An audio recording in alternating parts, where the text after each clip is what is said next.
Hey, this is Teague and Cedar, and we're out here in Centennial Woods today enjoying all this amazing fresh snow.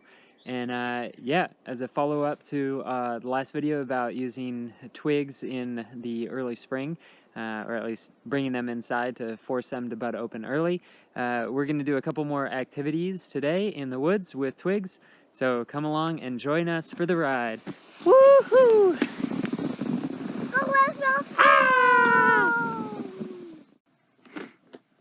Alright, so we found our first species here that we're going to use to make our beads. So this is a little hawthorne shrub, and it's got these great long spines on it here, or thorns, and we're going to use that to hollow out the pith from our beads. Alright, so we are here at site number 2. We're on the edge of this little cattail marsh, and we are going to grab 3 different twigs that we're going to use. So what we're looking for making beads are stout twigs with spongy pith, and that typically can be found on things with compound leaves. So what we'll be collecting today is boxelder, which is our only maple that has compound leaves. One of the characteristic features of boxelder, though, is it can get this witch's broom pattern where you have a bunch of twigs that all emerge from the trunk at the same spot. I like to think of it as a mood ring kind of plant. So it's got some green twigs, it's got some purple twigs, you can find orange colors, all sorts of different colors on the twigs of these things. Alright, so we're out here under the power lines and Cedar's feet got cold. No, your feet didn't get cold. His feet are warmer now that I've been carrying him. And we're going to collect our 3rd specimen. I changed it, actually our 4th specimen. So I added some Sambucus racemosa to our list here, which is red elderberry.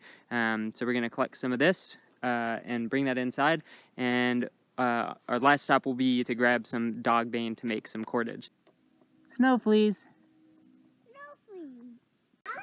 Alright, last stop, here we go. We're at the front of the yard, and I've got a bunch of dogbane that I've been growing over the years, and so this is it.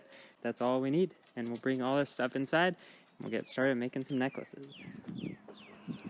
Alright, so here's our inventory. I wound up getting a lot of boxelder, found a nice little slope with a bunch of boxelders that had been coming up after it had been brush hogged, and yeah, you can see just the wide range of colors. So this one's boxelder, the green is boxelder, the white here, which you can rub that off, that's just a waxy cuticle, and underneath is a beautiful purple color, and then yeah, here we have the other purple colors. So range of different ecological conditions will cause boxelder to produce different beautiful colors. We also have our sumac here and our elderberry.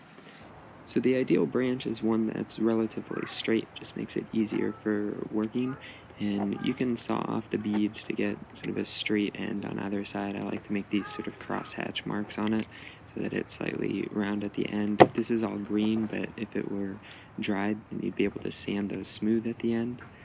The other thing you can do is just make a little mark, score the outer bark, and then peel it off, and you'll reveal this really beautiful green photosynthetic layer underneath. Alright, now I'm working with the sumac, and sumac is really soft wood, it's really easy to carve, and so doing the same process, making these crosshatch marks, and then I'll just be able to snap that off. So this is elderberry that I'm working with here, and I've done the same thing as before with the boxelder, where I've made a little score on the bark, and then I've removed the outer bark, so revealing again that green little strip of photosynthetic layer underneath it. And then I'll peel that off and carve the rest of the bead. Okay, so here are all our beads. We made beads out of boxelder, white ash, black walnut, sumac, and red elderberry. This is our white ash twig. It has spongy pith in the middle, but it's not a super thick section of pith, and so using the hawthorn can be a pretty easy way of poking out the inside. But for our larger beads like sumac here that have a pretty solid pith layer, or not solid, but a spongy pith layer, but that's pretty sizable, using the hawthorn thorns can be really time consuming, so you just want to get like a stiff twig, and then you can just force out the pith on the inside and hollow it out, and you'll just have to go back and forth to smooth out the inside, and you get a larger diameter opening in the middle of the bead. There it is. Our last step is to make cordage, and I'll make another video on how to make cordage, but I'm just using a reverse wrap with dogbane here. I'm just sort of blowing through the process. But again, I'll come back to this in another video and teach you how to do that, but you can use any rope.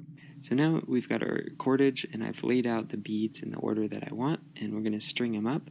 So I chose not to use the walnut or the ash for this because the diameter of the opening was just a little bit too small for the cordage that I was using. So I'm stringing up boxelder, sumac, and elderberry here, and you can see I made some nice little designs in them. And there it is, our finished product. Now I'm going to tie off our rope, and I'm just doing a simple fisherman's knot here, which is 2 square knots tied around the other end. And then once those are in place, then you can slide those back and forth to make the necklace either larger or smaller. So I like to finish them off this way, but you can use a variety of different knots. All right, let's go give our necklace to Boots. Good boy, Boots.